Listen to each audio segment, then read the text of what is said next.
What's going on, family? Welcome back to another episode of Too Good to Be Drew. I'm your host, Drew Davis, aka Uncle Drew.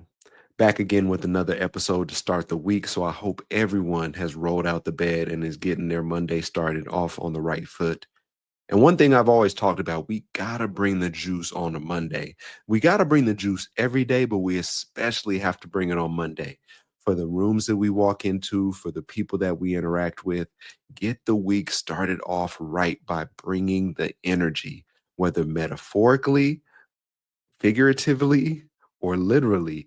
Bring that energy with you. Let people feel it. Let people be energized by it. And I hope you get energized by this Monday episode that we have. And the reason that I'm so happy is because if you're on YouTube and you can see this, I got a bookshelf behind me that I finally bought. I finally put together. I stopped procrastinating with it. I got my books off the ground and put them on something stable and sturdy so other people can see all the great books that I have in my collection, and more so to give my room in my office a little bit more feng shui.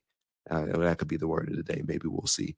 A little bit more feng shui to exactly who Drew is, bringing some color into the room, bringing some more life into the room, all these different stories written by these great authors that I have behind me.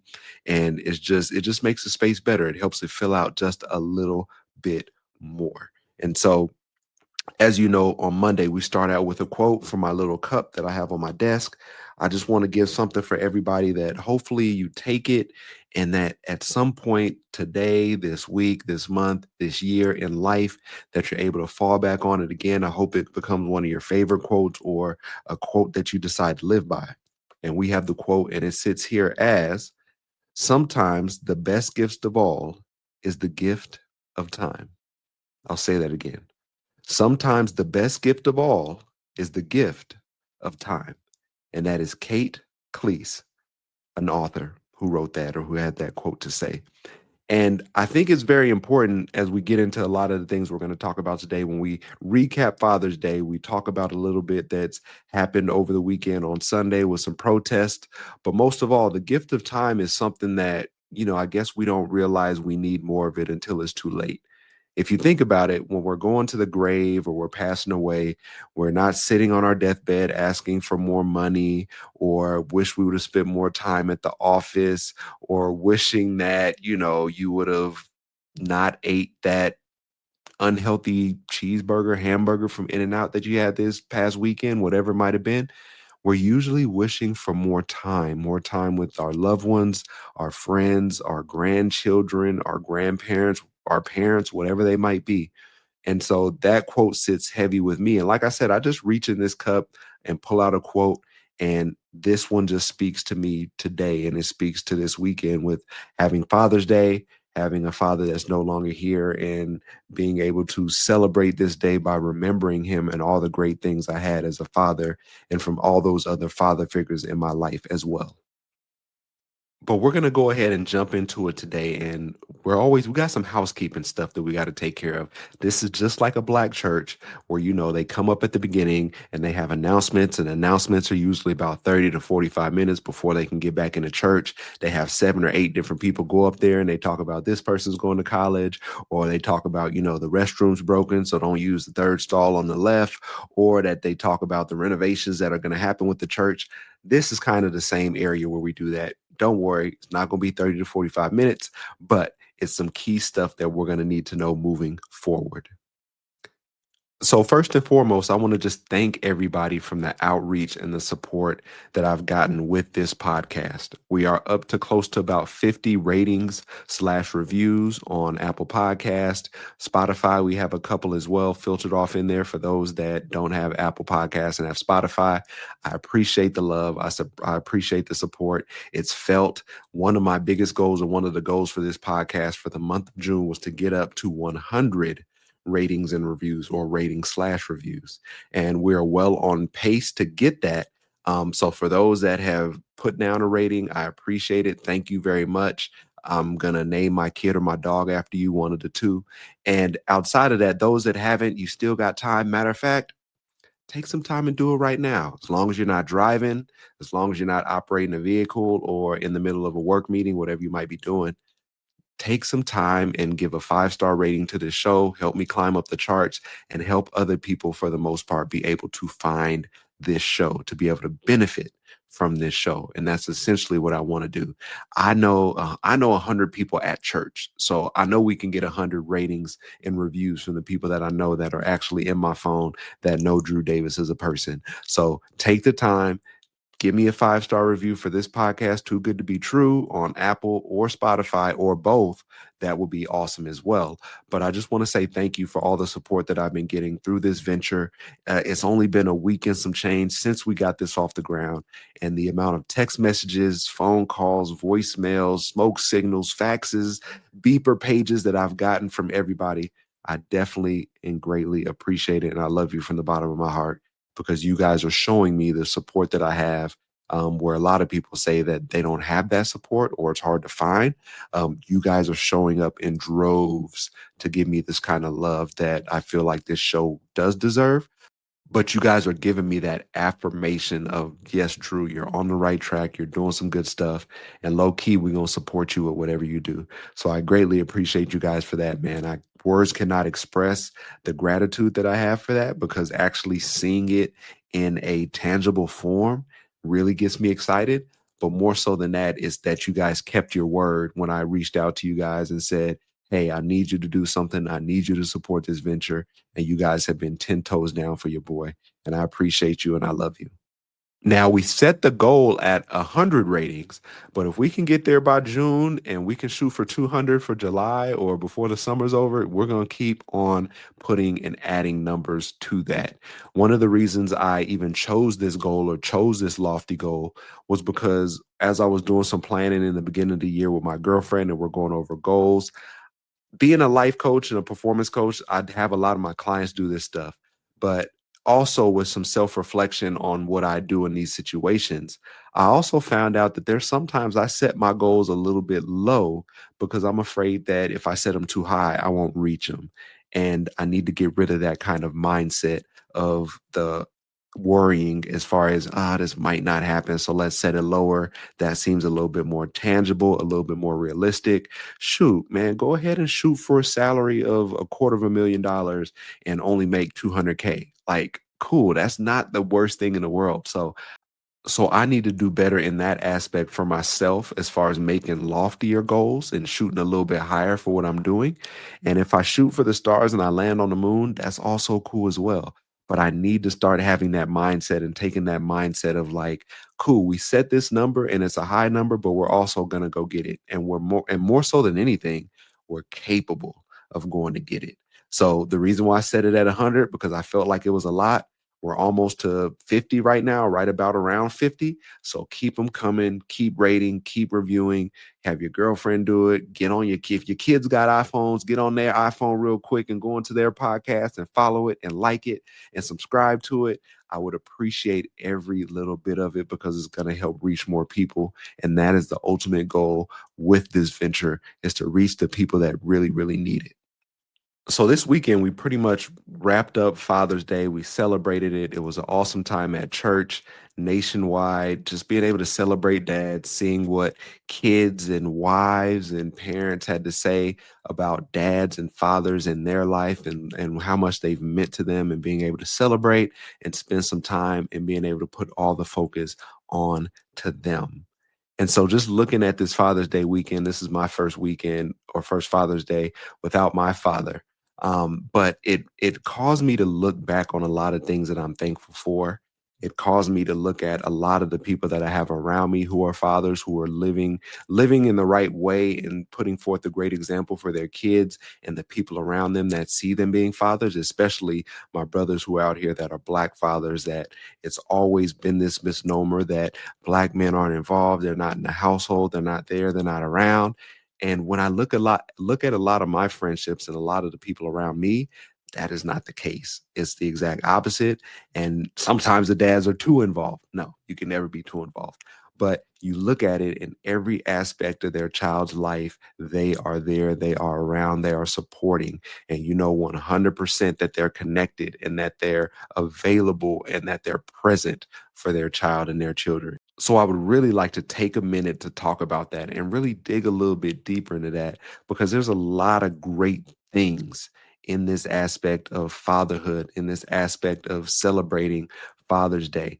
And I just want to make an announcement that I'm about to sign an executive order. I'm going to sign an executive order that we are going to extend Father's Day from a day to the whole month of June. We're going to treat it like Black History Month. It's going to be the whole month of June, celebrating fathers all June. We're getting the whole month. So everybody, let your wife hear this, let your girlfriend hear this, let your baby mama hear this, and say Drew is signing an executive order that we are going to extend Father's Day. And I guess we can kind of look at it. We'll look at it in 2026 to extend Mother's Day as well. But I'm making an executive decision and signing the executive order that we're going to extend Father's Day because we need a little bit more time. Father's Day caused me to look around and to really digest what my father and what other father figures did for me just throughout my life on a day to day basis. But also, more so than that, what I was able to just sit back and watch from them and watch them do day in and day out from morning, noon to night, their interactions, not just with their kids either. And I think that's the very interesting thing that I took away from it. I talk about a lot of my mentors, and the majority of my mentors are married with kids or with godchildren. And you can see them be forever present in the things on a day to day basis, whether that's from being at games and events, whether that's at graduations, whether that's at just kick it days on the weekend for throwing meat on the grill, barbecuing, whether that's being able to sit around a fire and chat and talk and just discuss life and relationships and marriage and key aspects of transitioning in life. And I look at all those aspects of those people that have been around me, and they've always given a great example of what being a great father can look like. And even though they might have not always known what that meant, they were men of integrity that walked in a certain way so that when they became fathers or as they took on fatherhood in a more serious aspect, that the integrity from who they were as men carried over to who they were as fathers because they've been always holding themselves in the utmost respect or regard.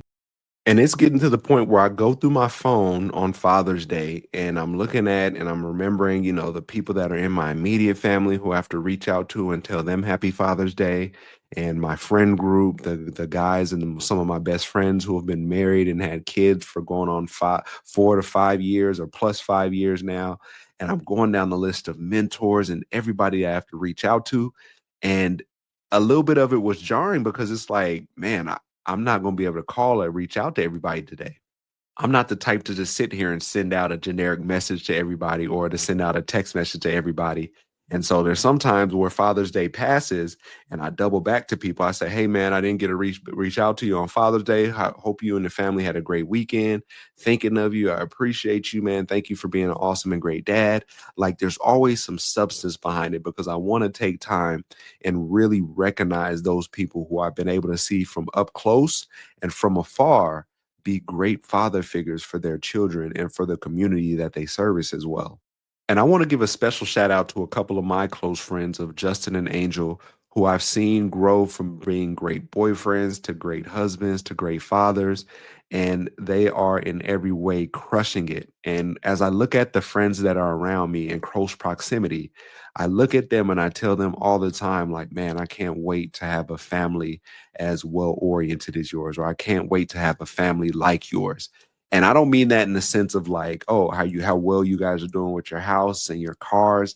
I mean the wealth that you guys provide as a family when I see you guys when we meet up to, sit down and talk as a family or watch a football game or just get all the kids together and get everybody together in one place when everybody's in town.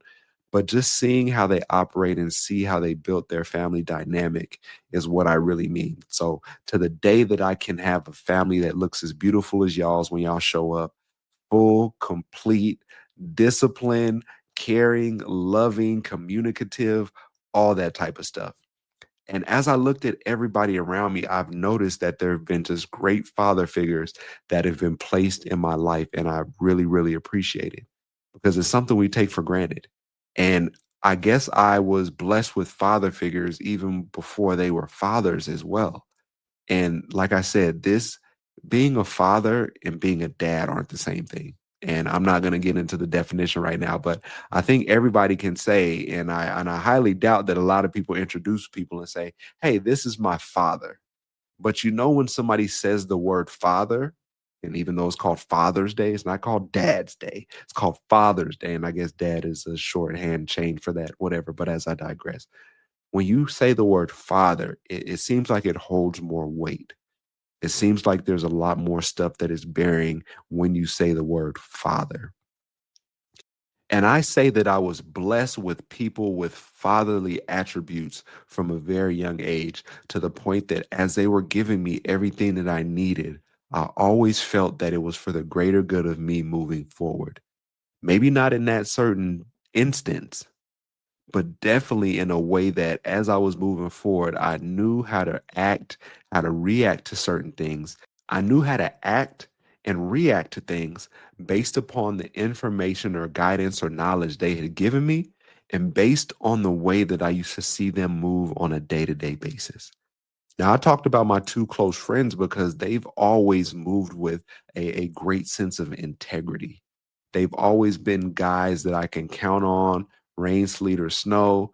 If I came to them with a problem or I needed a ride or somebody to tell me even when I wasn't in the right with something I was doing, you could always tell that they were going to give you some great advice or just they would point you in the right direction based upon how they knew you and based upon their morals and their scruples. And that's one thing I'm very fortunate of is that I've had all these father figures around me who've been able to listen to me, who've been able to get to know me, who've been able to guide me, who've been able to sit there and be a sounding board for me in my best of times and also in my worst of times. And so I hope that the men out here that are listening or the people that have fathers and father figures in their life, that they look at these people and they know they're not just there by proximity, they're there for a reason.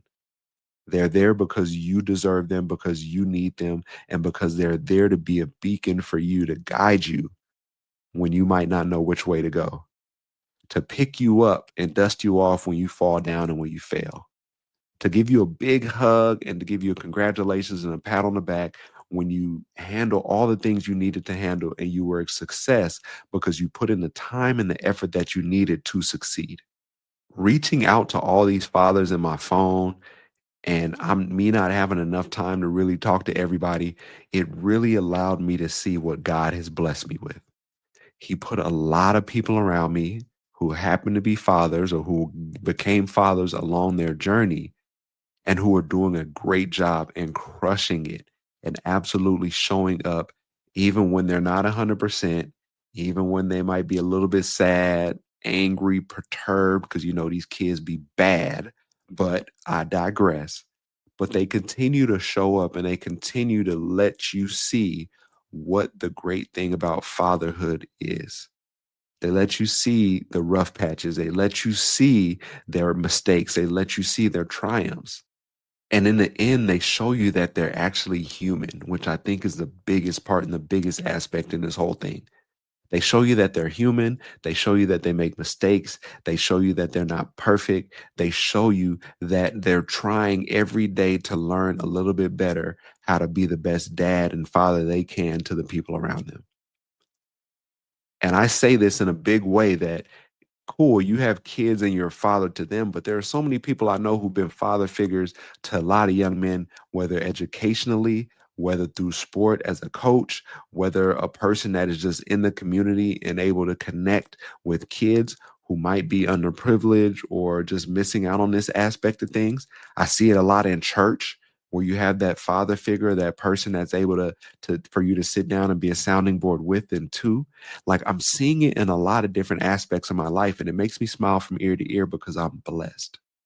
I'm blessed to have this many people that care about putting forth a great image for what being a father is, so that people know, and I take that back. It's not so much that people know, but that people are aware of what a great father looks like even though they don't have to match up to that all the way.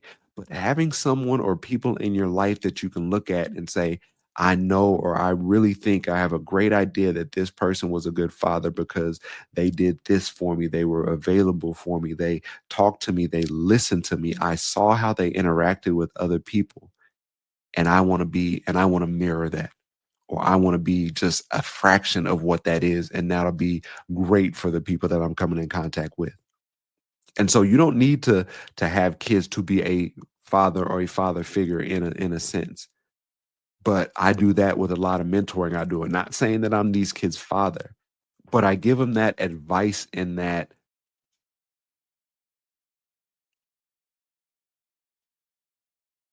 but I give them that advice and that direction and that guidance and that shoulder to lean on and that ear to listen to. Those are the things that this generation needs from us. The tough talks, the tough conversations, the great job on passing this test. You'll get it next time for when they fail that test. A lot of those fatherly duties that a lot of us pass up or don't think that are that important, we definitely need them more now than ever. And for this Father's Day, for this past Father's Day, I was reminded of all the great things my father did for me, of all the father figures that were around me, when they slid a couple dollars in my pocket when I didn't have any, when they picked me up to go practice at a field and throw the football to get some scholarships to go play college football, when they talked to me on the phone after I tore my ACL and told me I was going to bounce back and be even better than before I hurt my ACL.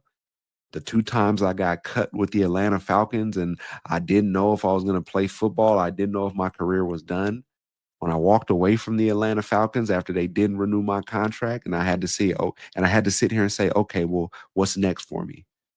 From then to where I'm trying out jobs and trying to figure out my path and which direction I'm going, for the relationship that I was in at the time, for me moving from state to coach college football, to work at UCLA, to go back to acting school, to start my own business, just all these fatherly things that people were available for me to pour into me to tell me that I was capable to do it. And I love them for that and I appreciate them for that. So I hope that everybody has a father figure that they can lean on, that they can have these types of conversations with. I hope if you don't have a person like this, that you start to seek out mentors and people that you think would be great father figures for you. And if they're open to do that with you or to be around for you for that, I hope that you would take full advantage in knowing that not everybody gets this opportunity to do something like that. And that there are not a lot of people who would give their time to do that with someone who is looking for that. So to be appreciative for that. So if that's what you're looking for, and if you're trying to figure out what a good father figure is, think about what you want or what you would need at a certain juncture in your life and provide that or look for that. Figure out what you needed to hear from an older adult male when you were going through a troubled situation or point in time. And think about what you would have wanted that interaction to look like, what you would have liked that person to say to you. I'll tell you a quick story. In college, I had trouble finding out what I wanted to major in. And my me and my dad didn't have the best relationship. He was all about school, which is fine. But for some reason, once I found acting or theater, I decided that I want to major in theater. And I was so geeked and I was so happy about it that one of the first people I told was my dad. And I remember walking around campus and I said, "Man, I think I'm a major." I switched my major to theater arts. I said, "Man, I got to tell somebody about this. I'm going to call my dad and I'm going to tell him that I finally settled on a major for school." And I called him and I said, "Hey, dad, how's it going? I found out what I want to major in. I'm going to major in theater arts." And anybody that knows Africans knows that they want security. And so my dad goes, "What are you going to do with that? You can't do anything with that. You need to major in computer science or accounting or business. You need to major in something that's going to help you and your family be stable. You can't do anything with that theater arts." And I was crushed. I was absolutely crushed. I was crushed by the fact that I finally found what I thought I wanted to major in. And I told the person who I thought might be a little bit happy for me that I finally decided on something and I was going to pursue it wholeheartedly, only to have that person tell me, "Nah, that's not the right decision to make." Now, although he's my dad, love him to death, what I wish he would have said was, I don't think that's the smartest decision. But if you really want to do this, I would tell you to double major. Major in psychology and theater arts. Since you're on full ride scholarship, you're getting everything paid for. If you really want to act, you got to do something else too. Now, would I have pursued it and did both? Uh, I don't know. I can't be 100% with that. I'm not going to sit here and lie to you. But as I think about myself becoming a father, and if that same situation happened to me, how would I approach it? And I think I would approach it just like the way I said I would have challenged my son. I know this isn't a stable career. I know this is what you want to pursue. I know that you're getting your college paid for right now. So it's not like I'm paying for it. So we might as well take full advantage of it. But I would say, okay, I see you want to do that. But I'm worried about your stability and I want you to do something that has a higher percentage of being successful. So I want you to major in that, but also pick up a minor here or major in something over here as well.